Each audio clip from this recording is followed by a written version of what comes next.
Mga kababayan, kamusta po ang lahat? Si Kamanong po, nagbabalik po muli para po magkomento po sa inyo. Sana po nasa mabuti po tayong kalagayan. Magandang araw po, tanghali, hapon, gabi. Madaling araw po sa ating lahat. Ito po, umpisa na po natin. Ito pong pinasabog po ni Ka Eric. Kalat na po ito sa social media. Yung layunin daw po ng pagpunta ni Pangulong Marcos sa Amerika ay napakatindi po. At ito po ay hindi pumapabor sa ating bansa. At bagkus ay pabor na pabor po lahat. Pabor na pabor po sa bansang Amerika. Lahat po ay pumapabor sa kanila. Sa ating bansa, tayo po ay talon-talo. Ayon po kay Ka Eric. Pakinggan po natin si Ka Eric, mga tambay, yung kanya pong pahayag. Umpisa na po natin. Punta po tayo dito sa paano po at bakit pupunta si Marcos Jr. pala sa Estados Unidos. Why? Bakit siya nandun? It's not about the so-called cocaine party drug scandal with the death of Paulo Tantoco na pamilya niya ang nagmamayari ng Rustans. It's secondary. And I think baka hindi nga yan direktang mapag-usapan nila Trump at Marcos. Ito pala ang pag-uusapan. This is a confidential document, pero naka-access ako dahil may mga kaibigan tayo nagpapadala for me to be able to discuss it para maisiwalat sa taong bayan. Mayroon palang umiiral na dokumento ng title niya, U.S.-Philippines Agreement on Reciprocal Trade. Mga kababayan, at dito binabasa ko, mayroon Section 1, Tariff and Quota. Section 2, Tariff and Non-Tariff Barriers. No, mga kababayan, then Section 3, mayroon po siyang Digital Trade and Technology. Ito pa, Section 4, Rules of the Origin. Section 5, Economic and National Security. And ano pang panghuli nito? Wait lang, at para makita po ninyo. Section 6, Commercial Consideration and Other Opportunities. And then, Section 7, Implementation and Enforcement. Okay? So, basahin ko po ang mga pinaka-essential lang. Pinaka-mahalaga, no? Ito sa enforcement muna tayo. Pakinggan nyo mga kababayan. Section 7, Implementation and Enforcement.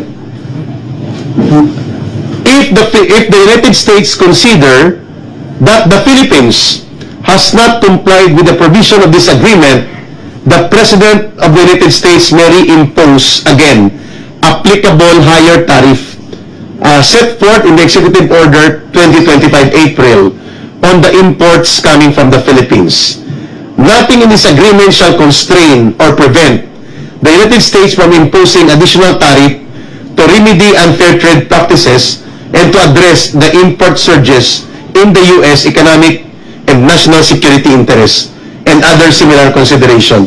Mga kababayan, sinasabi po dito na kapag gumawa ang Pilipinas ng hakbang na hindi nagugustuhan ng Estados Unidos ng gobyerno nila, halimbawa, nakipagnegosyo tayo ng durian, kape, mangga, at iba pang mga negosyong malalaki na papasok sa China bilang market natin, ay pwede pong tayo ay disiplinahin ng Amerika at papatawan tayo even between 30 to 40% ng tariff kapag hindi tayo sumunod. Wow! So hawak tayo sa ilong ng Amerika kapag pinirmahan ito ni Bongbong Marcos, which is pipirmahan niya. Pipirmahan niya on the basis na hanggang 20% lang ang taripa. Taripa po is yung sinisingil na buwis ng isang bansa o ng isang gobyerno sa mga produkto at mga material at mga economic services na pumapasok sa kanilang bansa. That is tariff, no? At kasama po dyan sa tariff yung mga tinatawag na customs duties and mga iba pa pong mga singil na ipinapataw pag pumasok sa isang teritoryo na galing sa ibang bansa ang mga produkto. That is tarifa. So sabi ng Amerika, pag hindi namin nagustuhan, ang inyong gagawin ay pwede naming ipataw at bawiin ang 20% na taripa at pwedeng ito ay lumaki pa. At mayroong provision dito na nagsasabi ng Amerika na kailangan ang Pilipinas ay kung ano lang ang nagugustuhan ng Amerika na mga trade partners at naka-align sa national and economic interest ng Amerika, ay yun ang ating preferential na maging partner sa pagninegosyo. So, pwede ang Pilipinas makipag-negotiate sa Japan, sa South Korea, pwede. Pero pagdating sa China, pagdating sa Russia, sa Cuba, o iba pang mga bansa na pwede namang bumili at kumuha ng mga economic services ng ating bansa at ng ating mga economic and other trade products, hindi papayag ang Amerika. Kailangan niyang pakialaman yan. So, kailan tayo naging under pa muli sa Amerika as if tayo ay bahagi o probinsya nila at hindi tayo isang malayang bansa? This is the way that Marcos Jr. is going to do things pagdating po dito sa usapin ng trade agreement na ito. Kaya tinatawag ko itong kataksilan.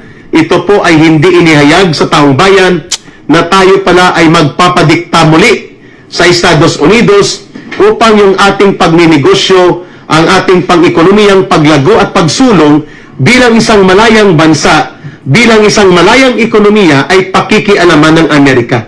There is a provision here na sinasabi po ng Amerika na kapag hindi namin nagustuhan, ay Nakakalungkot po mga tambay, ano? Talagang kontrolado po, pati po ang ating ekonomiya ng Amerika. Lalong-lalo po rito sa pinasabog ni Ka Eric. Kung ito po'y may katotohanan, talon-talo po ang ating bansa, lalong-lalo po sa ekonomiya. Kontrolado na naman pala ang ating bansa nila. Hawak na naman tayo sa ilong, mga tambay. Ibang klase. Hindi lang tayo sa hawak sa ilong.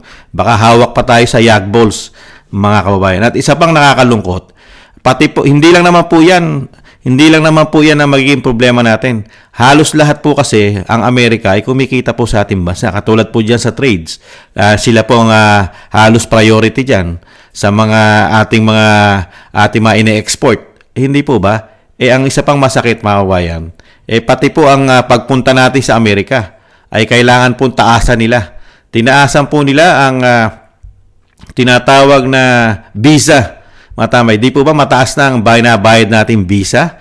Pag tayo mag-a-apply na halimbawa kung kahit pa paano meron tayong kakayahan na mamasyal at gusto nating mamasyal sa Amerika, ngayon po, tinaasan na rin po ng Estados Unidos ang visa. Pag kukuha ka ng visa o magta-travel ka, papasok na kanilang bansa. Ito po mga tambay, isa pong negosyo na naman po ito. Pabor na naman po sa kanila dahil ang pagkuha po ng visa ay binabayaran po ng dolyares at pumapasok po sa ekonomiya nila yan. Hindi po sa ekonomiya natin, mga kabayan. Ito po. Pakinggan po natin. Bad news para sa mga planong pumunta ng US dahil required na soon ang pababayad ng $250 o katumbas ng mahigit 14,000 pesos para sa visa integrity fee. Batay sa kapapasa lamang ng One Big Beautiful App ni US President Donald Trump, applicable ito sa lahat ng kukuha ng non-immigrant visas.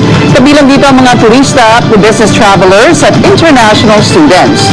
Base sa probisyon, epektibo ang visa integrity fee sa loob ng US fiscal year 2025 o petsa mula October 2024 hanggang September 30, 2025. Pwede pang dagdagan ng Secretary of Homeland Security ang halaga nito depende sa inflation.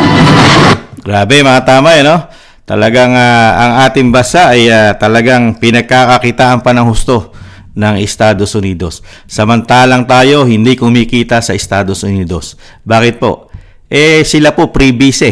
Hindi po nila kailangan ng Philippine visa para pumunta po sa atin. Kaya wala po tayong kita. Yung bansa natin na mahirap na bansa ay pinagkakakitaan pa ng husto. Sa visa pa lang yan, visa.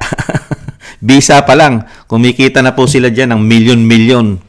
Mga tambay, daan-daang milyon dolyar ang kinikita po nila sa atin. Dahil araw-araw po ay meron pong nag-a-apply ng visa sa embassy, sa embahada po nila. Di po ba? Pero, pakinggan po natin, ang Pangulong Marcos naman po gumagawa po talaga siya ng kanyang solusyon. At ang Pilipinas po ay gusto niya pong ibangon at tulungan po. Gusto niya pong tulungan ang ating mga kababayan, tayo po. Kaya nga po dito po, pakinggan po natin ang solusyon at tulong na gagawin at plano ng Pangulong Marcos sa ating bansa, mga tambay. Ganito po siya gagawa ng tulong, mga kababayan, sa mga Pilipino sa atin. Ito po pahayag niya. Ito po yung mga nakaraang taon pa At mini-memorize niya po yung sasabihin niya po sa atin kung ano ang kanyang gagawin sa atin, mga kababayan. Pakinggan po natin ang Pangulo. Sa aking mga kababayan, hangad ko pong itawid kayo sa krisis na dulot ng pandemya at bigyan lunas ang kawalang hanap buhay ng maraming pamilya. Supilin ang nagtataasang presyo ng mga bilihin na dagdag pasanin sa naghihirap nating mamamayan. Pangarap ko po na walang Pilipinong ginugugot di nalapatan ng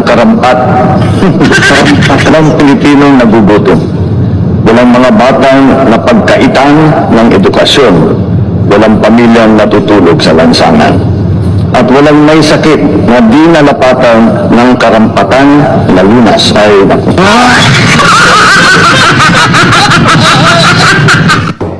Sa aking mga kababayan, hangad ko pong itawid kayo sa krisis na dulot ng pandemya at bigyan lunas ang kawalang hanap buhay ng maraming pamilya. Supilin ang nagtataasang presyo ng mga bilihin na dagdag pasanin sa naghihirap nating mamamayan. Pangarap ko po na walang Pilipinong ginugugot di nalapatan ng walang Pilipinong nagugutom. Yan po mga tambay. Walang mga batang napagkaitan ng edukasyon, walang pamilyang natutulog sa lansangan, at walang may sakit na di nalapatan ng karampatan na lunas ay Yan po, nakita nyo po, binabasa na lang ng Pangulo ang kanyang solusyon sa problema po natin sa ating bansa. Binabasa na lang po ay nangangamote pa mga tambay. Yan, nakita nyo po, hindi po galing sa kanyang puso ang kanyang ginagawa. At binabasa na lang mga tambay. Binabasa, memorize na lang po ang kanyang solusyon sa ating bansa. Memorize na lang, binabasa na lang, mga tambay, nagkakabulol-bulol pa ang Pangulo. Ibang klase. At least binasa po ng Pangulo ang kanya pong mga gagawin sa Pilipinas. So solusyonan niya lahat ang problema ng bansa. Binabasa niya po mga tambay. Kaya nga po yung sinasabi ni Ka Eric, malaki po umano ang katotohanan nito dahil may hawak pong dokumento o papel si Ka Eric mga tambay. Kaya po pagka ganito po ang nakikita nating galawan ng Pangulo, talaga pong tamang-tama po yung sinabi ng Vice President na ang bansa ay papunta po sa basurahan. Basurahan po ang bansa natin. At dito po sa nakikita po natin mga tambay, komento po natin. Hindi lang po ito ang papasukin ng ating bansa. Hindi lang po ito sa ekonomiya natin. At ito pong punta ng Pangulong Marcos, isa po itong pinasabog ni Ka Eric dito po sa trades. Sa trade po ng ating ekonomiya ay sablay na po. Napakalaki pong halos lahat po ay kinukontrol ng Amerika ang ating trades. Lalong-lalo po ang mga kapaki-pakinabang po na ine-export po natin ay talagang priority po at talagang nasusunod ay Amerika ayon dito sa pinasabog ni Ka Eric. At sinasabi napakabigat yung taripa, yung buwis na kukunin nila sa ating bansa ay 20% na. Tapos pagka hindi ka sumunod doon sa pipirmahan mo agreement na kailangan ay susunod ka sa sinasabing gusto nila na kaalyado, pag ikaw ay hindi sumunod at halimbawa ay pinasok mo, sinasabi ni Ka Eric na hindi ka alyado ng Amerika o sinasabing kalaban ng Amerika, katulad ng China at Russia, ay diyan ka papapatawan ng pinaka-sanction sa kanila. Bibigyan ka ng sanction at papatawan ka pa ng mahigit 30 hanggang 40% na taripa o buwis nila, mga kababayan. At kontrolado ka. Ikaw, para ka pong nagpapaalam sa iyong boss. Boss, okay ba akong makipag-business dito? Pwede ba akong makipag-trade ng aming mga produkto? Boss, payag ka ba? Lagi ka na lang nagpapaalam sa kanila. Ganun po ang lumalabas dito po sa pinasabog ni Ka Eric dahil hawak po tayo sa ilong. Kontrolado po ang ating ekonomiya, mga kabayan. At maraming papatayin po ito. Maraming papatayin mga maliliit na negosyo po ito. Pagka ganito po, mga kabayan. Hindi po ba papatayin ang mga small businesses po sa atin?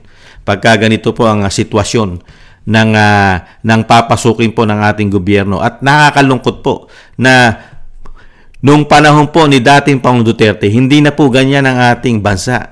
Wala na po. Malayang-malaya na po tayong makipag-trade sa lahat ng mundo. Lahat ng bansa sa mundo ay nakapag-trade na po nang walang humahawak sa ilong sa ating bansa. Di po ba? Ibinago na po ng dating Pangulong Duterte ang foreign policy. Hindi na po tayo hawak ng Amerika. Hindi po ba? Kaya nga gumanda ekonomiya natin.